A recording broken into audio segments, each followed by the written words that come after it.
এই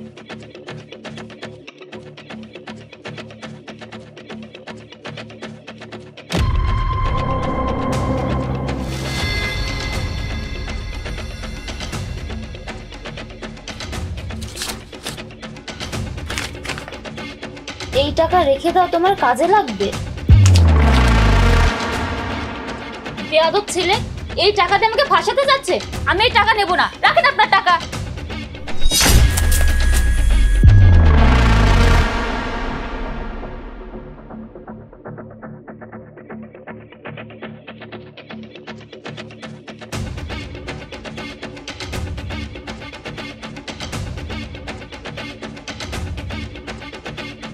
এই টাকা রেখে দাও, তোমার কাজে লাগবে।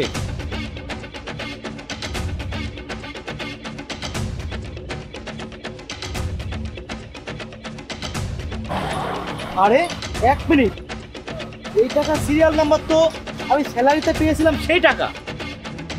শয়তানি, তুই আমার স্যালারির টাকা চুরি করে তোর প্রেমিককে দিতে চেয়েছিলি? দেখো, আমি ওই ছেলেকে চিনি না, আর টাকা প্রথমে সেই ছুড়ে দিয়েছিল। আমি তো টাকা নেব না বলে ফিরিয়ে দিচ্ছিলাম। আচ্ছা, গতকাল পর্যন্ত তোর মা বাবা অসুস্থ ছিল, তাদের চিকিৎসা করার মতো টাকা তোর কাছে ছিল না, আর আজ তোর কাছে এত টাকা হয়েছে, কেউ তোকে টাকা দিলে তার টাকা তুই ফিরিয়ে দিচ্ছিস? এতটা ইমানদার তুই না। আমি আমার মায়ের কসম করে বলছি, আমি সত্যি ওই ছেলেকে চিনি না। আমার তো মনে হচ্ছে ওই ছেলেটা ধনী লাফাঙ্গা ছেলে, যে আমাকে টাকা ছুঁড়ে দিয়ে ফাঁসাতে চেয়েছিল, আর আমি তাকে সেজন্যই ওই টাকা ফিরিয়ে দিয়েছিলাম।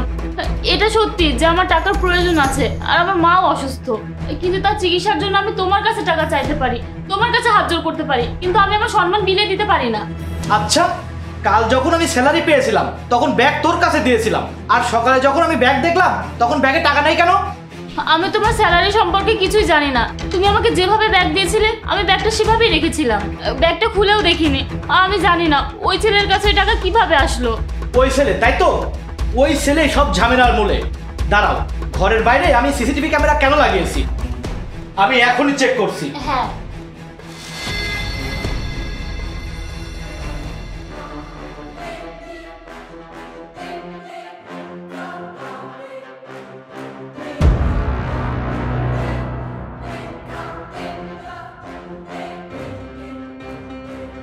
দেখেছো, আমি তোমাকে বলেছিলাম না টাকা প্রথমে সেই ছুঁড়ে দিয়েছিল।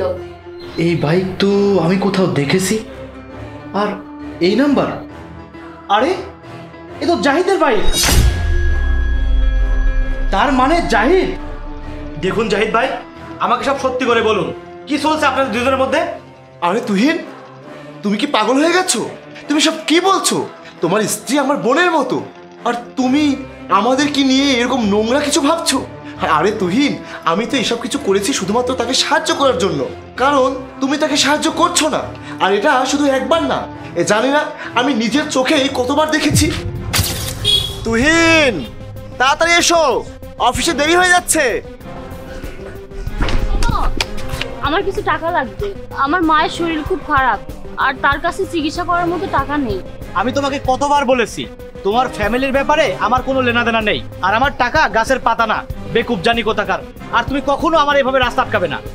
এই জন্যই আমরা কাল যখন স্যালারি পেয়েছিলাম, অফিস থেকে বের হয়েই আমি তোমার ব্যাগ থেকে স্যালারির টাকা বের করে নিয়েছিলাম, আর সেই টাকাই আজ সকালে আমি অপুকে দিতে এসেছিলাম।